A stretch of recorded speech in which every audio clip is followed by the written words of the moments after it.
17ನೇ ಶ್ಲೋಕ. ತದ್ಬುದ್ಧಯಸ್ತದಾತ್ಮಾನಃ ತನ್ನಿಷ್ಠಾಸ್ತತ್ಪರಾಯಣಾಃ ಗಚ್ಚನ್ತ್ಯಪುನರಾವೃತ್ತಿಂ ಜ್ಞಾನನಿರ್ಧೂತಕಲ್ಮಷಾಃ.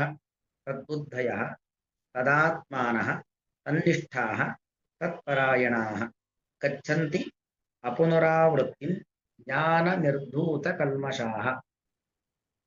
ಅಂದ್ರೆ ಹಿಂದೆ ಹೇಳಿದ್ದು ಪ್ರಕಾಶಯತಿ ತತ್ಪರಂ ಎಂಬುದಾಗಿ ಕೃಷ್ಣ ಹೇಳಿದ. ನಾವೇನು ದೇವರನ್ನ ತೇಷಾಂ ಆದಿತ್ಯವಜ್ಞಾನಂ ಪ್ರಕಾಶಯತಿ ತತ್ಪರಂ, ದೇವರ ಬಗ್ಗೆ ತಿಳ್ಕೊಳ್ಬೇಕು ಅಂತ ನಾವು ಅನ್ಕೊಂಡ್ಕೊಳ್ಳಿ ತಿಳ್ಕೊಳ್ಳಿಕ್ಕಾಗಲ್ಲ. ಆ ಭಗವಂತನೇ ಅವನನ್ನ ನಮಗೆ ತೋರಿಸ್ತಾನೆ, ಅವನ ತತ್ವಜ್ಞಾನವನ್ನ ಅವನು ಕೊಡ್ತಾನೆ.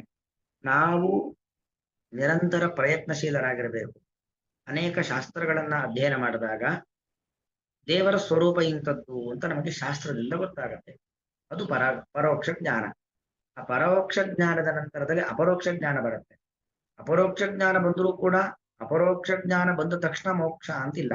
ಅಪರೋಕ್ಷ ಜ್ಞಾನ ಬಂದ ನಂತರದಲ್ಲಿ ನಂತರದಲ್ಲಿ ಏನ್ ಮಾಡ್ಬೇಕು ಅದನ್ನು ಕೃಷ್ಣ ಹೇಳ್ತಿದ್ದಾನೆ. ಏನಾಯ್ತು ಹಿಂದಿನ ಶ್ಲೋಕ ಪ್ರಕಾಶೈತೆ ತತ್ಪರಂ, ಆ ಪರತತ್ವನೇ ಅವನು ತೋರಿಸಿಕೊಳ್ತಾನೆ. ಅವನ ದರ್ಶನವನ್ನು ನಮಗೆ ಭಗವಂತ ಮಾಡ್ತಾನಲ್ವಾ. ಒಮ್ಮೆ ದೇವರನ್ನ ಕಂಡ್ರೆ ಸಾಲೋದಿಲ್ಲ, ಮತ್ತೇನು ಮಾಡಬೇಕು? ತದ್ಬುದ್ಧಯ, ಯಾವ ದೇವರನ್ನ ನಾವು ಧ್ಯಾನದಲ್ಲಿ ಕಂಡಿದ್ದೇವೆ, ನಮ್ಮೊಳಗೆ ಇರತಕ್ಕಂಥ ನಮ್ಮ ಒಳಗಿನ ಪ್ರಪಂಚದಲ್ಲಿ ಯಾವ ಭಗವಂತನನ್ನ ಧ್ಯಾನದ ಮೂಲಕವಾಗಿ ಕಂಡಿದ್ದೇವೆ, ಅದೇ ಭಗವಂತನಲ್ಲಿ ನಾವು ನಮ್ಮ ಮನಸ್ಸನ್ನ ಕೇಂದ್ರೀಕರಿಸಬೇಕು.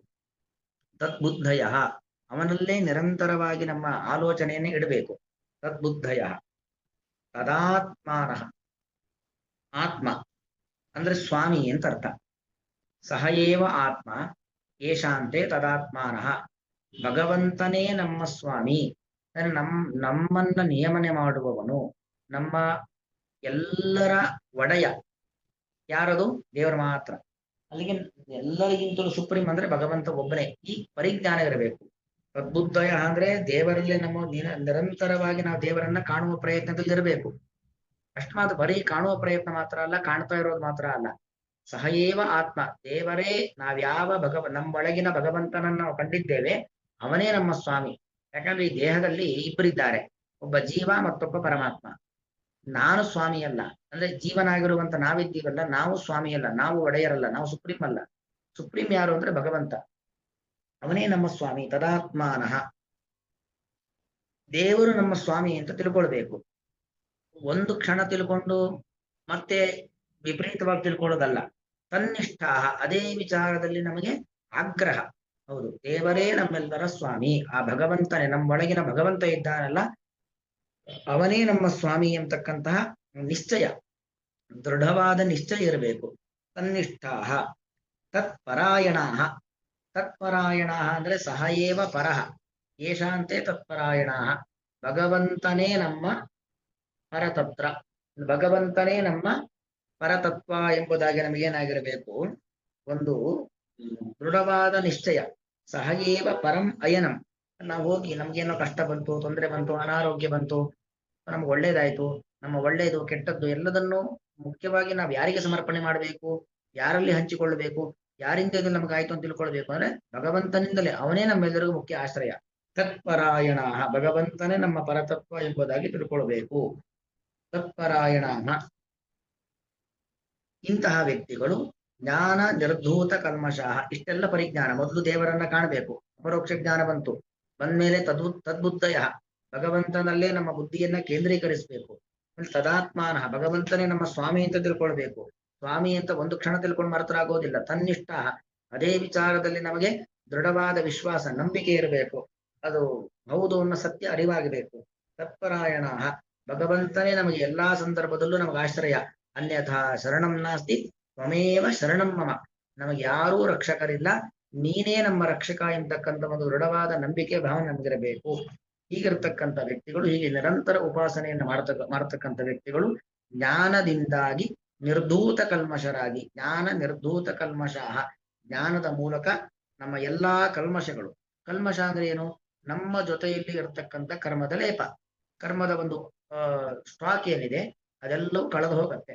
ಜ್ಞಾನದ ಮೂಲಕವಾಗಿ ನಮ್ಮೆಲ್ಲಾ ಕಲ್ಮಷಗಳನ್ನು ಕೊಳೆಗಳನ್ನ, ಮುಂದಿನ ಜನ್ಮದ ಹುಟ್ಟಿಗೆ ಕಾರಣವಾಗಿರ್ತಕ್ಕಂಥ ಕೊಳೆಗಳನ್ನ, ಈಗ ಮನೆ ಮುಂದೆ ಒಂದಷ್ಟು ನೀರು ನಿಂತಿದೆ, 16 ದಿನದಿಂದ ನೀರು ನಿಂತಿದೆ, ಅಲ್ಲೊಂದಷ್ಟು ಪಾಚಿ ಕಟ್ಟಿ, ಅಲ್ಲೊಂದಷ್ಟು ನೊಣ ಸೊಳ್ಳೆ ಎಲ್ಲ ಮೊಟ್ಟೆ ಇಟ್ಟು, ನಾಳೆ ಅದು ಹುಟ್ಲಿಕ್ಕೆ ರೆಡಿ ಆಗಿಬಿಟ್ಟಿದೆ, ನಾಳೆ ಅದು ಸೊಳ್ಳೆ ಆಗಿ ನೊಣವಾಗಿ ಮಾರ್ಪಾಟ ಆಗ್ಬೇಕು.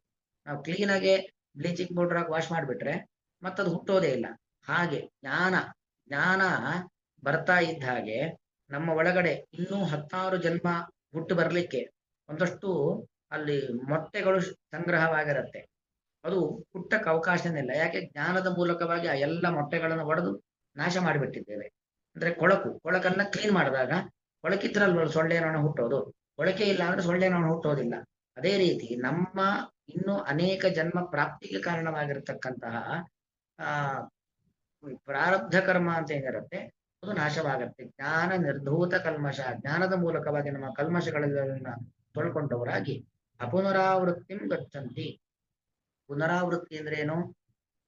ಕ್ಷೀಣೇ ಪುಣ್ಯೇ ಮರ್ತ್ಯಲೋಕಂ ವಿಶಂತಿ ಅಂತ. ನಾವು ಎಲ್ಲಿಗೆ ಬೇಕಾದ್ರೂ ಹೋಗಿ, ಸ್ವರ್ಗಕ್ಕೆ ಹೋದ್ರು ಪುಣ್ಯ ಇದ್ದಷ್ಟು ದಿವಸ ಮತ್ತೆ ವಾಪಸ್ ಬರ್ಲೇಬೇಕು, ನರಕಕ್ಕೆ ಹೋದ್ರು ಪಾಪ ಇದ್ದಷ್ಟು ದಿವಸ ಕಷ್ಟವನ್ನು ಅನುಭವಿಸ್ಬೇಕು. ನಮ್ಮ ಪಾಪ ಕಳಿತು ಅಂದ್ಮೇಲೆ ಮತ್ತೆ ಪಾಪ ಸಂಪಾದನೆ ಮಾಡ್ಲಿಕ್ಕೆ ಭೂಮಿಗೆ ಬರ್ಲೇಬೇಕು. ನಮ್ಮ ಸ್ವರ್ಗಕ್ಕೆ ಹೋದ್ರು ಮತ್ತೆ ಪುಣ್ಯ ಸಂಪಾದನೆ ಮಾಡ್ಲಿಕ್ಕೆ ಭೂಮಿಗೆ ಬರ್ಲೇಬೇಕು. ಎಲ್ಲೂ ಕೂಡ ಪರ್ಮನೆಂಟ್ ಆಗಿ ಇಟ್ಕೊಳ್ಳೋದಂತೂ ಕ್ರಮ ಇಲ್ಲ. ಆದ್ರೆ ಮೋಕ್ಷಕ್ಕೆ ಹೋದ್ರೆ ಮಾತ್ರ ಶಾಶ್ವತ, ಅದಕ್ಕೆ ಶಾಶ್ವತ ಲೋಕ ಅಂತ ಹೆಸರು. ಅದನ್ನ ಅಪುನರಾವೃತ್ತಿ, ಆವೃತ್ತಿ ಅಂದ್ರೆ ಮತ್ತೆ ಬರೋದು, ಪುನರಾವೃತ್ತಿ ಅಂದ್ರೆ ಮತ್ತೆ ಮತ್ತೆ ಬರ್ತಾ ಇರೋದು, ಅಪುನರಾವೃತ್ತಿ ಅಂದ್ರೆ ಮತ್ತೆ ಬರದಂತ ಜಾಗ ಮೋಕ್ಷ, ಭಗವಂತನ ಸಾಮೀಪ್ಯಕ್ಕೆ ನಾವು ಹೋಗ್ತೇವೆ. ಅಲ್ಲಿ ದೇವರ ಹತ್ತಿರ ಮೋಕ್ಷಕ್ಕೆ ಹೋಗ್ಬೇಕು ಅಂತಾದ್ರೆ ಮೊದಲು ಅಪರೋಕ್ಷ ಜ್ಞಾನ ಬರಬೇಕು. ಅಪರೋಕ್ಷ ಜ್ಞಾನ ಬಂದ ಮೇಲೆ ತದ್ಬುದ್ಧಯ, ಧ್ಯಾನದಲ್ಲಿ ಕಂಡ ಅಪರೋಕ್ಷ ಜ್ಞಾನ ಅಂದ್ರೆ ಧ್ಯಾನದಲ್ಲಿ ದೇವರನ್ನ ಕಾಣೋದೇ ಅಪರೋಕ್ಷ ಜ್ಞಾನ. ಆ ಧ್ಯಾನದಲ್ಲಿ ಕಂಡಂತ ರೂಪವನ್ನ ಮತ್ತೆ ಮತ್ತೆ ಕಾಣ್ತಾ ಇರಬೇಕು, ಅದರಲ್ಲೇ ನಮ್ಮ ಏಕಾಗ್ರತೆ ಇರಬೇಕು. ತದಾತ್ಮಾನಃ, ಭಗವಂತನೇ ನಮ್ಮ ಸ್ವಾಮಿ ಎಂಬ ದೃಢವಾದ ನಿರ್ಧಾರ ಇರಬೇಕು. ತನ್ನಿಷ್ಠಾಹ, ಭಗವಂತನೇ ನಮ್ಮ ಸ್ವಾಮಿ ಎಂಬ ಅರಿವು ಬರಬೇಕು. ಅರಿವು ಬಂದ್ಮೇಲೆ ತನ್ನಿಷ್ಠಾಹ, ಅದರ ಬಗ್ಗೆ ದೃಢವಾದ ವಿಶ್ವಾಸ ಇರಬೇಕು. ತತ್ಪರಾಯಣ, ಭಗವಂತನೇ ಪರತತ್ವ ಎಂತಕ್ಕಂಥ ಒಂದು ನಿರ್ಧಾರ ಇರಬೇಕು. ತತ್ಪರಾಯಣ, ಜ್ಞಾನ ನಿರ್ಧೂತ ಕಲ್ಮಶಃ, ಜ್ಞಾನದ ಮೂಲಕವಾಗಿ ನಮ್ಮ ಕಲ್ಮಶವನ್ನ ತೊಳೆದುಕೊಳ್ಬೇಕು. ಹೀಗೆ ತೊಳೆದುಕೊಂಡವರಾಗಿ ಅಪುನರಾವೃತ್ತಿಂ ಗಚ್ಚಂತಿ. ಪುನರಾವೃತ್ತಿ ಅಂದ್ರೆ ಮತ್ತೆ ಹುಟ್ಟು ಬರೋದು, ಅಪುನರಾವೃತ್ತಿ ಅಂದ್ರೆ ಮತ್ತೆ ಹುಟ್ಟು ಬರದಂತ ಲೋಕವನ್ನು ಕುರಿತು ಹೋಗುತ್ತಾರೆ. ಅಲ್ಲಿಗೆ ಭಗವಂತನ ಲೋಕಕ್ಕೆ ಹೋಗಬೇಕು ಅಂತಾದ್ರೆ ಇಷ್ಟೆಲ್ಲ ಹಂತಗಳಿದ್ದಾವೆ. ದೇವರೇ ಪರತತ್ವ ಎಂಬ ದೃಢವಾದ ನಿರ್ಧಾರ, ಅವನೇ ನಮ್ಮ ರಕ್ಷಕ, ಅವನೇ ನಮಗೆ ಗುರಿ, ಅವನೇ ನಮಗೆ ಸ್ವಾಮಿ, ಅವನೇ ನಮಗೆ ಗತಿ. ಈ ಎಲ್ಲ ಭಾವನೆಗಳು ನಮಗೆ ಮನೋಗತವಾಗಬೇಕು. ಸುಮ್ಮನೆ ಏನೋ ಈ ಕಿವಿ ಬಿಟ್ಟು ಈ ಕಿವಿಯಲ್ಲಿ ಹೋಗೋ ತರ ಆಗ್ಬಾರ್ದು. ನಮ್ಗೆ ಹೌದು ಅಂತ ಭಾವನೆ ಯಾವಾಗ ಬರುತ್ತೋ ಆಗ ಮುಕ್ತಿಗೆ ಹೋಗುವ ಅರ್ಹತೆ ಪ್ರತಿಯೊಬ್ಬ ವ್ಯಕ್ತಿಗೂ ಬರುತ್ತೆ ಅನ್ನೋದು ಇದರ ಅಭಿಪ್ರಾಯ. ತದ್ಬುದ್ಧಯಸ್ತದಾತ್ಮಾನಃ ತನ್ನಿಷ್ಠಾಸ್ತತ್ಪರಾಯಣಾಃ ಗಚ್ಚಂತ್ಯ ಪುನರಾವೃತ್ತಿಂ ಜ್ಞಾನ ನಿರ್ಧೂತ ಕಲ್ಮಷಾಃ. ಶ್ರೀಕೃಷ್ಣಾರ್ಪಣಮಸ್ತು.